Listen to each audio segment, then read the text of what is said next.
ladies and gentlemen. Welcome.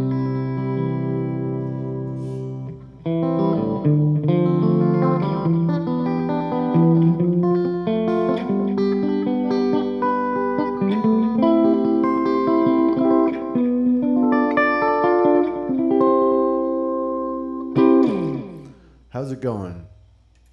Okay, so actually today what we're going to do is we're going to continue with the, let's see if I can find it.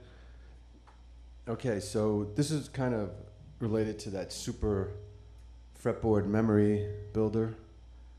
And what I want to talk about is I want to continue with this idea of understanding the distances of these notes to better understand the fretboard. So, as you'll notice, there are empty spaces on the fretboard.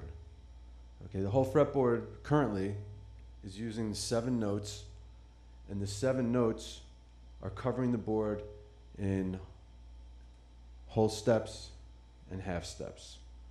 Okay, so we built this grid that we are using to understand how to get around.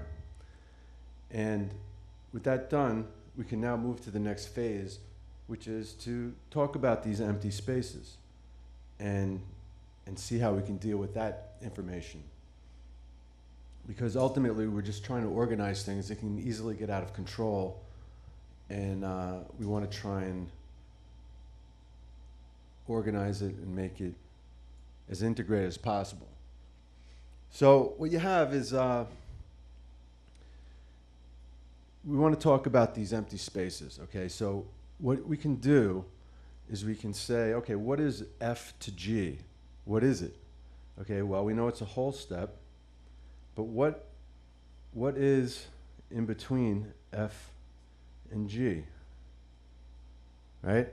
And this is what it is. So in between F and G, you have F sharp and you have G flat. That's what's in there. And what is F sharp and G flat? Well, sharp is this symbol, okay? This is how we symbolize it. It's like a hashtag number sign. And what it means is it's 1/2 step forward. Can you see that? And with the flat note, the flat symbol is flat equals this, right? That's the symbol for it. And that is 1/2 step backward. Whoop. I can spell it backward. Okay. They are devices to mobilize your notes. So you have your 7 notes all over the place, and they're going to stay where they are until you want to move them. And when you move them, you're going to either be sharpening them or flattening them here and there, and it's going to affect the organization and the relationships between all the other notes. So this is a way to mobilize the notes and to explore the sound environment of 12 tones, okay? That's what we're really getting into. We started with 7, and those are your 7 fundamental, that's your foundation, 7 fundamental notes, and we're going to add 5 more, and it's going to give you 12. And that's, in the West, that's pretty much historically we're dealing with a 12-tone scale, okay? It's particularly based on, related to a certain type of tuning called equal temperament, which is a way that was invented, it was evolved to have instruments where you could explore a wide range of sounds. Okay, so enough with that. What I'm going to do to make this clear is I'm going to use F, G, A, B, C, D, E, F, right? And between each one, I'm going to say F sharp and G flat, sorry, G flat. Okay? Between G and A, that's really hard to see, but that's a G.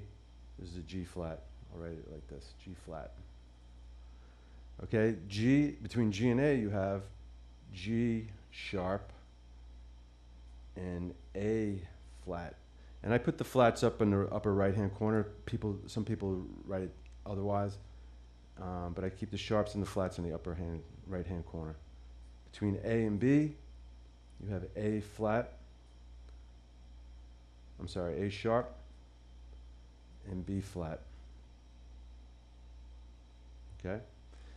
B and C, B sharp is C. You don't have to sharpen B, and you don't have to flatten C. Flat C is B. So you go to the next one, and you have C sharp and D flat. Okay? D gets flattened, and then between D and E, you have D sharp and E flat. And then between E and F, half step, right? If you go half step sharp, you get F, right? If you go half step back, you get E flat. So you're taking care of that. So it's 1, 2, 3, 4, 5. Okay, and you add that to the other 7, and you now have 12. Okay, so going back to this familiar formula, this is the secret formula of Kung Fu music, C, D, that's a D, E, F, G, A, B, C, and you number it 1, 2, 3, 4, 5, 6, 7, 8, and just this is your formula that you're going to base all your keys on, and each one of these notes is going to start in the first position, and you're just going to follow it sequentially, and you're going to apply this formula, and you will get the correct amount of sharps and flats, and you will fill all these gaps.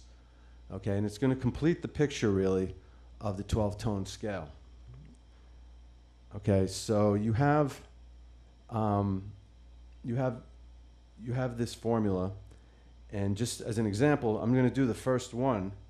I'm just going to give this example. If you were to say take G flat, okay, and that's what I recommend is you go through the flats as opposed to the sharps, because they're the same thing. But after you do all the natural notes, the 7 natural notes, you should do the 5 flat notes, so G, A, B, D, and E, okay, and F as well. Actually, F, primarily 1, 2, 3, 4, 5, you want to do those 5 to get the flat keys. Okay, so I'm going to take G flat like this, G flat, A, B, C. Here we go. You can move this up. All right. D, E, F, and G flat. Okay, so to follow this formula, G flat to A needs to be flat to make this a whole step. A flat to B needs to be flat to make this a whole step. B to C needs to be flat to make this a half step, because B to C is a half step. C to D needs to be flat to be a whole step. And E needs to be flat to be a whole step to D. Then when you get to E to F naturally is a half step, right? We know E to F equals a half step, right? So E to F, when E is flat, it creates a whole step. Okay, then F, G is flattened, so it's reducing it one step backwards, and that gives you a half step. So that's a correct formula, and that's what it looks like. You have 1, 2, 3, 4, 5 flats. Okay, 1, 2, 3, 4, 5 flats, right? In G flat. So that's just an example, and you can go through all 12 keys in this way, using the flats and sharps. And that's really what this is about. This lesson is to kind of complete the picture, and to introduce the sharps and flats as devices to mobilize the notes, to alter them in order to cover all 12 tones. Okay, these are 12 tones. And another way you can look at it is this, just so you can see the whole picture. You start with a point, right? And that point turns into a line, and then that line will bend, because we know that lines in space, we know that they bend. Space bends, basically. So here's what's going to happen. You're going to draw a circle as best as you can, and it doesn't have to be perfect. All right? And then what you do is you go across, directly across, and you get that. And then you go to the sides, and try to make it as even as possible, and you do one on each side. Now, you have to break this into 3 sections. So you do one here, right? It's pretty even. That's 3. You're going to do the same thing here. And you want to get it as even as possible. And what you end up with is 12 points. Okay, so what you're going to do is you're going to designate C as the root, right? That's the beginning. And what you're going to do is you're going to go around the circle, and you're going to cover all the 12 tones, okay? And so what you get from C to this point is C sharp, or D flat, right? The next one is D, right? And you don't have to do anything to that. Then the next one is D sharp, which is E flat. Same thing. Next one is E. You don't have to do anything to that. Next one is F. Next one is F sharp, which is G flat. Next one is G. After that, you have G sharp, which is G sharp is A flat. And then you have A. Then you have A sharp. It's just going up the line in half steps. A sharp is B flat. And then you get to B, and you don't have to do anything to that.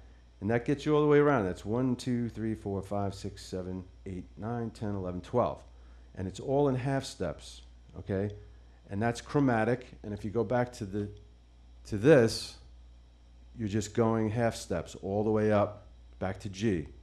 And that will give you 12 tones, okay? So you have 12 tones, you have 12 keys, and what you end up with is this sort of a movement, is the C. Each note has one that is most consonant or gravitates. You could say C gravitates towards G. Actually, G and C have an interesting relationship, kind of like yin and yang, okay? One provides a platform for the other, and they're the closest to being consonant with one another besides another C. So what happens is this: the C travels to G, right? The G travels to D, G, B, D. That's the 5, right? They all go to their 5s. D, F, A. A is the 5 of D. A, C, E. A, C, E. E is the 5 of A. E, G, B. B is the 5 of E. And then B, D, F. However, what happens is these are all major intervals, okay? If you go through this circle, what happens is this: the C sharp D flat is considered a minor second. The D is a major second.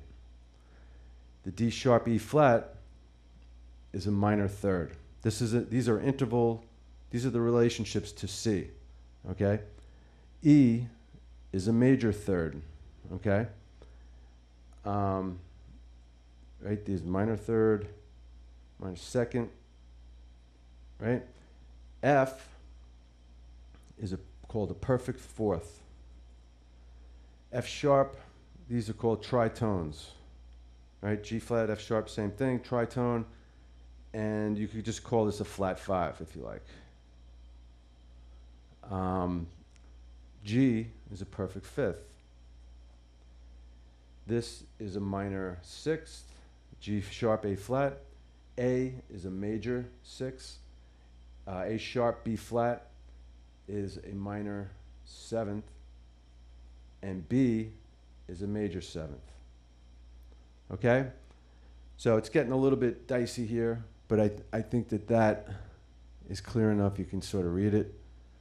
And going back to our circle of fifths here, or our arrow that's moving through fifths, what happens is, you can see this is a major 7, right? These are all major, D major, right? G, perfect fifth, it's a major, right? They're all majors. This is major 6, this is major 3rd, this is major 7. This goes to the tritone next. Boom. And it's like, the tritone is like a mirror of the root. The root is completely, like, has the most consonants, or it's the main note that basically relates to all the other notes, and its relationship to the tritone is extremely dissonant. It's the opposite of consonant, like the direct opposite, and due to its position, it's kind of like a yin-yang position as well, being total opposite and almost contradictory, but not really. It's actually a powerful relationship in terms of tone. So what happens is, when it hits the tritone, it goes right to the minor second here, right? And then this minor second, you think of D flat, D, F, A flat's right here. It goes boom, like there. A flat, A, C, E, right? E flat's here. E flat goes like this, boom, right? E flat, E, G, B, B flat's over here. So you're gonna go, they're all going to the fifths. And this is how you can look at it. They all work together. E flat sounds great with B flat. B flat is the last one, and B, D, F is the 5. Sounds great with F. Sounds very consonant. They work together. And then F, A, C, it goes back home. Boom. So there you have it. You have a 12-pointed star, 12-pointed, very symmetrical and balanced, and it covers all 12 keys, and then everything's in order, okay, from major to minor intervals in relation to the C. And that's it. That's the 12-tone chromatic scale. If I was to write out the 12, it would look like this. It would look like C, C, E, G, G, B, D, D, F, A, A, C, E, E, G, B, B, D, and I'm going to just go over here, B, D, F sharp, G flat, right? And then what I do is I go G, B, D, D flat, right? D, F, A, that's A flat, A, C, E, E flat, E, G, B, B flat, B, D, B, D, F. And that brings you back home. Okay, so that's 12. 1, 2, 3, 4, 5, 6, 7, 8, 9, 10, 11, 12. 12 chromatic keys. And that's it, ladies and gentlemen. I don't think I have anything else for you right now. I hope that wasn't too long, too confusing. If you have any questions, please send me a note. Please subscribe and hit like.